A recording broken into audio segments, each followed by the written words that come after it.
민수는 오토바이 엔진 소리에 귀를 기울였다. 새벽 1시 서울 외곽의 좁은 골목길은 고요했다. 가로등 불빛 아래 그의 헬멧 바이저에 비친 그림자가 흔들렸다.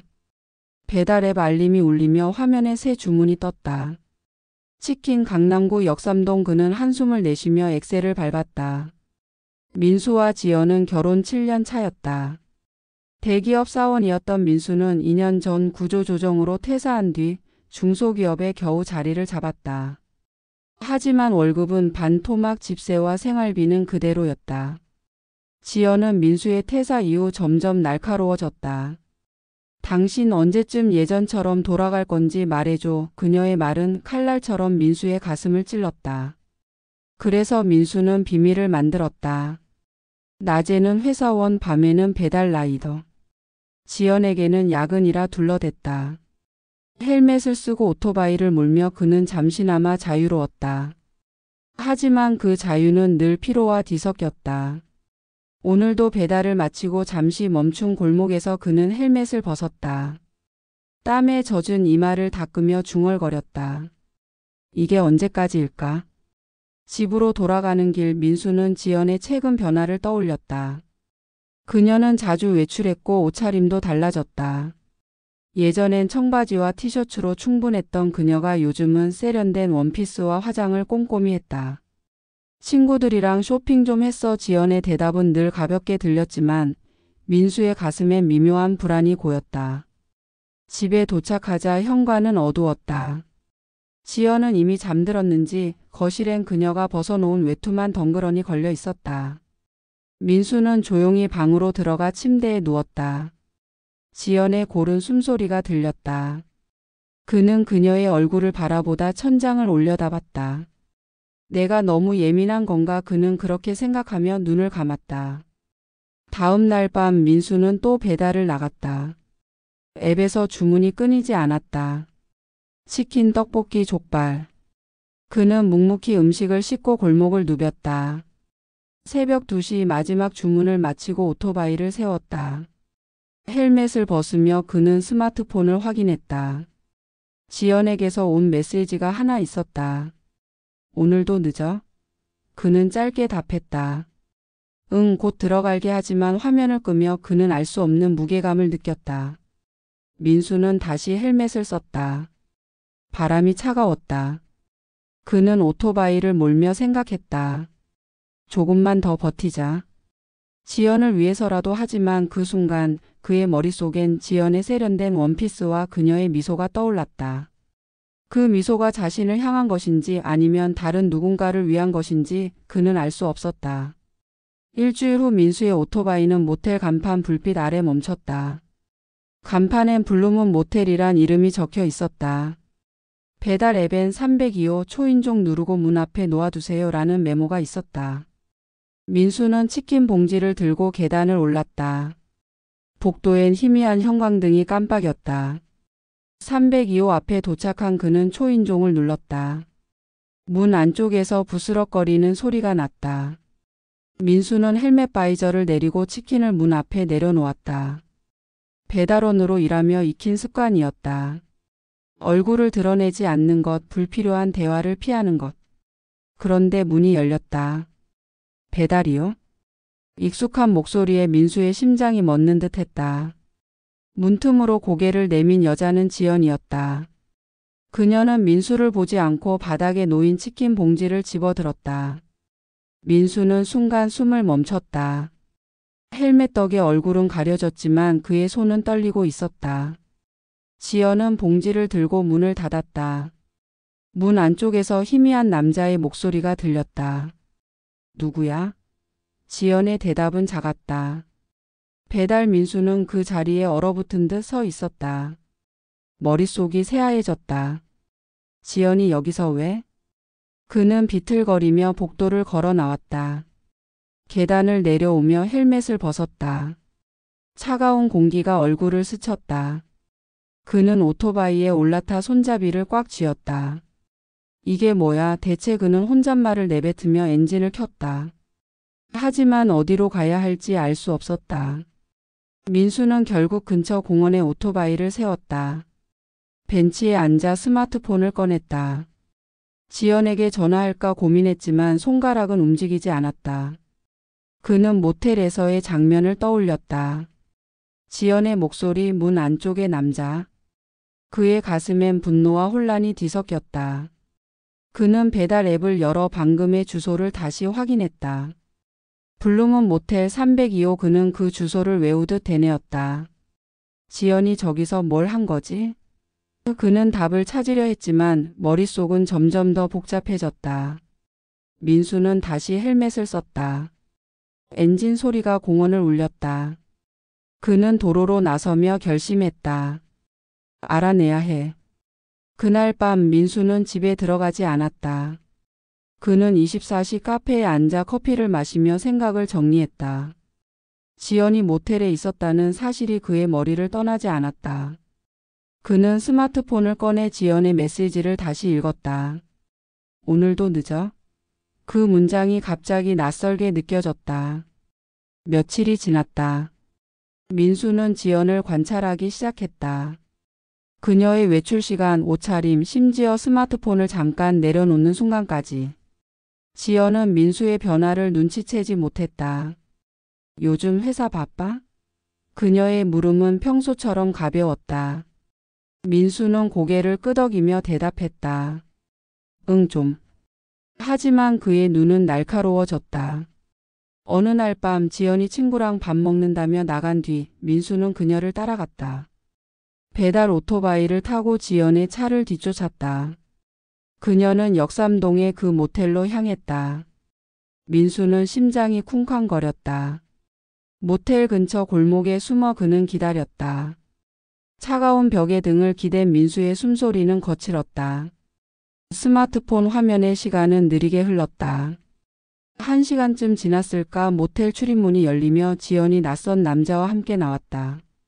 남자는 30대 후반쯤으로 보였다. 깔끔한 정장 차림, 자신감 있는 걸음걸이.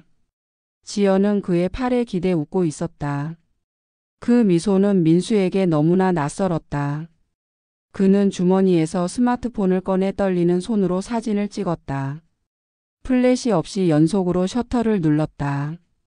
지연과 남자의 모습이 화면에 선명히 잡혔다. 민수는 숨을 죽이고 그들을 지켜봤다.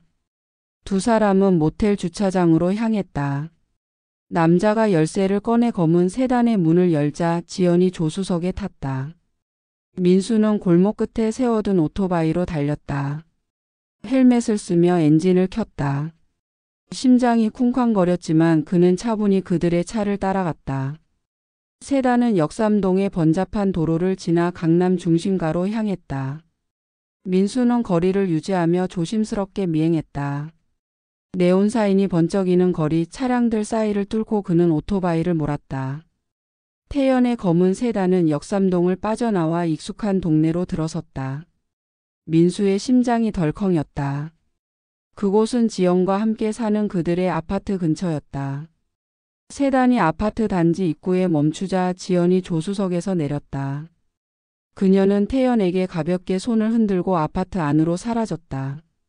민수는 오토바이를 골목에 세우고 숨을 고르며 지켜봤다. 태연의 차는 곧 다시 움직였다. 민수는 망설이지 않고 뒤를 쫓았다. 세단은 강남의 번화가를 지나 한적한 고급 주거지로 향했다. 차량 소음이 잦아든 거리에서 민수는 더욱 조심스럽게 거리를 좁혔다. 마침내 세단은 강남의 고급 아파트 단지 앞에서 멈췄다. 민수는 멀찍이 오토바이를 세우고 헬멧 바이저를 내린 채 지켜봤다. 태연이 차에서 내려 아파트 입구로 걸어가는 모습이 보였다. 민수는 잠시 숨을 고르며 주위를 살폈다. 경비원이 입구 초소에 앉아 있었지만 졸린 듯 고개를 꾸벅이고 있었다. 민수는 헬멧을 벗고 배달 가방을 어깨에 맸다.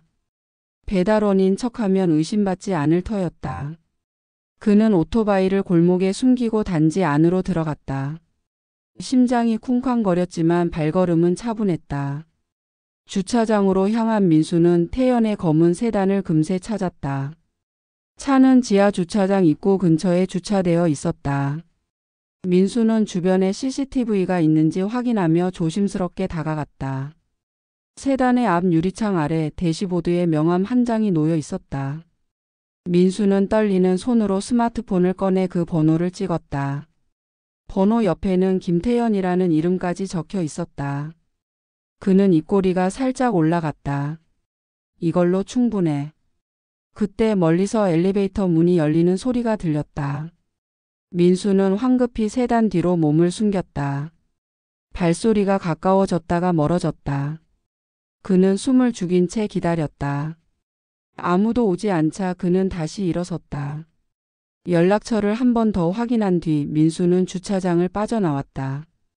경비원이 여전히 졸고 있는 초소를 지나 그는 단지 밖으로 나왔다. 오토바이로 돌아온 민수는 헬멧을 쓰며 스마트폰을 확인했다. 저장된 태연의 번호가 화면에 떠 있었다. 그의 눈에 결연한 빛이 스쳤다. 이제 시작이야. 그는 엔진을 켜고 어두운 거리로 사라졌다.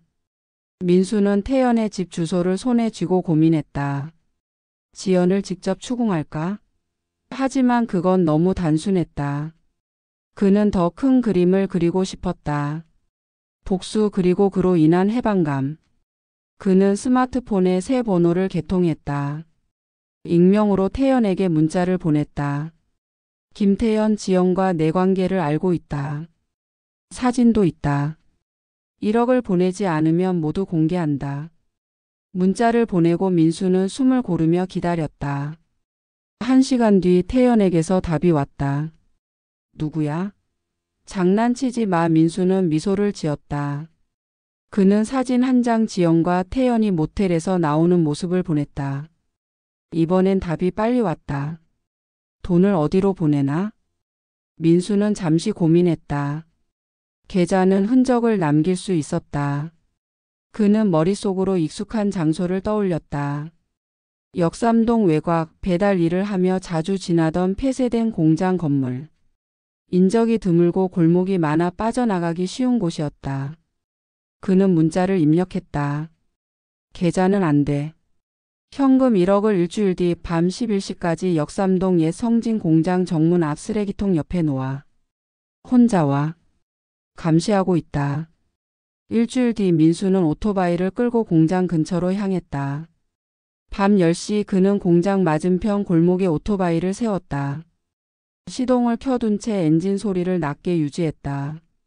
헬멧 바이저를 내리고 주변을 살폈다. 만약의 사태에 대비해 그는 골목 끝으로 빠져나갈 경로를 머릿속에 그렸다. 그의 손은 핸들을 꽉 쥐고 있었다. 11시가 가까워지자 멀리서 검은 세단이 나타났다. 태연이었다. 그는 차에서 내려 검은 가방을 들고 쓰레기통 옆에 섰다. 주위를 두리번거리며 가방을 내려놓았다. 민수는 숨을 죽이고 기다렸다. 태연이 차로 돌아가 사라지자 그는 재빨리 오토바이를 몰아 가방을 집어들었다. 무거운 가방 안엔 현금 다발이 가득했다. 그는 가방을 배달 가방에 넣고 골목을 빠져나갔다. 다음 날 민수는 안전한 곳에서 가방을 열었다. 현금 1억 원이 그의 눈앞에 펼쳐졌다. 그는 돈을 세며 믿을 수 없었다. 거액이었지만 그의 가슴은 여전히 무거웠다. 그는 태연에게 마지막 문자를 보냈다. 입 다물어. 더 연락하면 사진 공개한다. 민수는 오토바이 키를 손에 쥐며 생각했다. 이제 어떻게 해야 하나? 민수는 돈을 보며 생각했다. 이 돈으로 뭘 할 수 있을까? 새 삶을 시작할까? 하지만 그의 머릿속엔 여전히 지연의 얼굴이 떠올랐다. 그녀의 웃음 그리고 배신. 그는 지연이 여전히 아무것도 모르고 있다는 사실에 묘한 쾌감을 느꼈다. 한편 지연은 평소처럼 행동했다. 그녀는 민수에게 저녁을 차리고 TV를 보며 웃었다. 하지만 민수는 그녀의 모든 행동이 연극처럼 느껴졌다. 그는 지연을 보며 생각했다. 얼마나 더 이렇게 할 건지 보자. 민수는 며칠을 고민했다. 태연에게서 받은 현금 1억 원 낡은 책상 서랍에 그대로 있었다. 그는 가방을 열 때마다 복잡한 감정에 휩싸였다. 돈은 복수의 증거였지만 그 무게는 민수의 가슴을 짓눌렀다. 복수는 달콤했지만 지연과의 결혼 생활은 더 이상 이어갈 수 없었다. 그는 결심을 굳혔다. 지연과 마주하고 모든 것을 끝낼 때였다. 어느 날 저녁 민수는 지연을 거실로 불렀다. 할 얘기가 있어. 지연은 스마트폰을 내려놓으며 의아한 표정으로 소파에 앉았다. 그녀의 눈빛엔 평소에 가벼운 짜증이 묻어 있었다. 민수는 숨을 고르고 스마트폰을 꺼냈다. 화면엔 모텔에서 나온 지연과 태연의 사진이 떠 있었다. 그는 말없이 사진을 보여줬다. 지연의 얼굴이 순간 굳었다. 그녀는 화면을 뚫어지게 바라보더니 갑자기 웃음을 터뜨렸다. 이게 뭐야? 당신 나 감시했어? 그녀의 목소리는 떨림 대신 날카로움으로 가득했다. 민수는 놀라움에 눈을 깜빡였다. 예상했던 눈물이나 변명 대신 지연은 소파에서 일어나 민수를 노려봤다. 설명에 민수의 목소리는 차가웠지만 떨림이 섞여 있었다. 설명? 뭘 설명해? 지연은 팔짱을 끼며 비웃듯 말했다. 그래, 태연이랑 만났어. 그래서 어쩔 건데? 당신이 날 이렇게 만든 거야, 민수. 매일 늦게 들어오고 돈도 못 벌면서 무슨 남편 노릇을 했다고. 그녀의 목소리는 점점 커졌다. 당신이 날 이렇게 몰아넣었어. 민수는 이를 악물었다. 배신감이 분노로 바뀌었다. 그럼 이혼하자. 그의 목소리는 단호했다. 지연은 잠시 멈칫하더니 갑자기 눈을 치켜뜨며 소리쳤다. 좋아. 이혼하자. 잘됐네. 나도 당신이랑 더는 못 살아. 그녀는 테이블 위에 있던 물컵을 집어 던졌다. 컵은 바닥에 떨어져 산산조각 났다. 지연은 숨을 몰아쉬며 민수를 노려봤다. 당신 같은 남자랑 사는 게 지옥이었어. 나가 당장. 민수는 더 말하지 않았다. 그는 사진이 담긴 스마트폰을 주머니에 넣고 방으로 들어갔다. 문을 잠갔다. 지연의 고함 소리가 거실에서 계속됐지만 그는 귀를 막았다. 가슴이 뜨거웠다. 분노, 상처 그리고 이상한 해방감이 뒤섞였다. 그는 침대에 앉아 생각했다. 이게 끝이야. 다음 날 아침 민수는 짐을 쌌다. 옷 몇 벌과 노트북 그리고 태연에게서 받은 돈이 든 가방. 그는 지연과 눈도 마주치지 않고 집을 나왔다. 지연은 거실에서 전화기를 붙잡고 누군가와 통화 중이었다. 그래, 다 끝났어. 이제 자유야. 그녀의 목소리가 멀리서 들렸다. 민수는 문을 닫고 계단을 내려갔다. 그의 발걸음은 무거웠지만 뒤돌아보지 않았다. 민수는 역삼동 외곽의 작은 원룸을 구했다. 낡은 벽지와 좁은 창문이 전부인 방이었지만 그는 그곳에서 새 삶을 시작했다. 지연에게서 온 전화와 메시지는 없었다.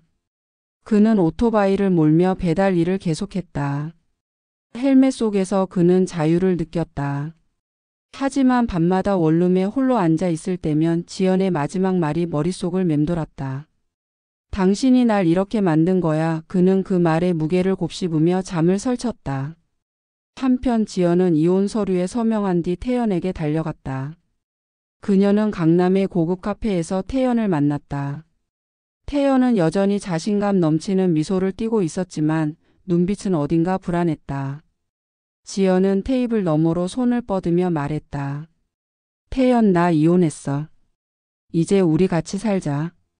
제대로 시작해보자고. 태연의 미소가 굳었다. 그는 커피잔을 내려놓고 한숨을 내쉬었다. 지연, 미안하지만 그건 안 돼. 지연은 눈을 깜빡였다. 뭐? 무슨 소리야? 태연은 시선을 피하며 말했다. 너도 알잖아. 나 결혼했어. 애도 있어. 우리 그냥 가볍게 만난 거야. 진지하게 생각하지 마. 그의 말은 단칼처럼 지연의 가슴을 찔렀다. 지연은 자리에서 일어났다. 가볍게? 당신이 나한테 한 말이 다 거짓이었어? 그녀의 목소리는 떨렸지만 태연은 어깨만 으쓱였다.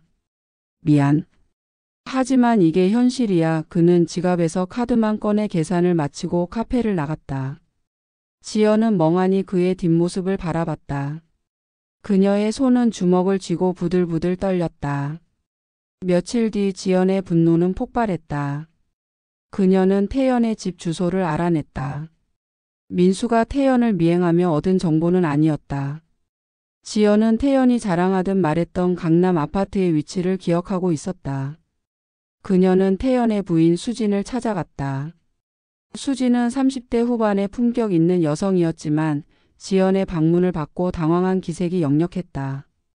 당신 남편이 나와 바람을 피웠어요. 지연은 수진 앞에서 태연과의 메시지, 모텔에서 함께 찍힌 셀카까지 모두 보여줬다.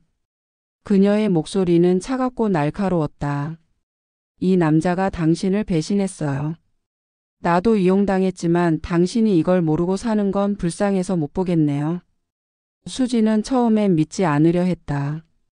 하지만 지연이 보여준 메시지와 사진 앞에서 그녀의 얼굴은 점점 창백해졌다.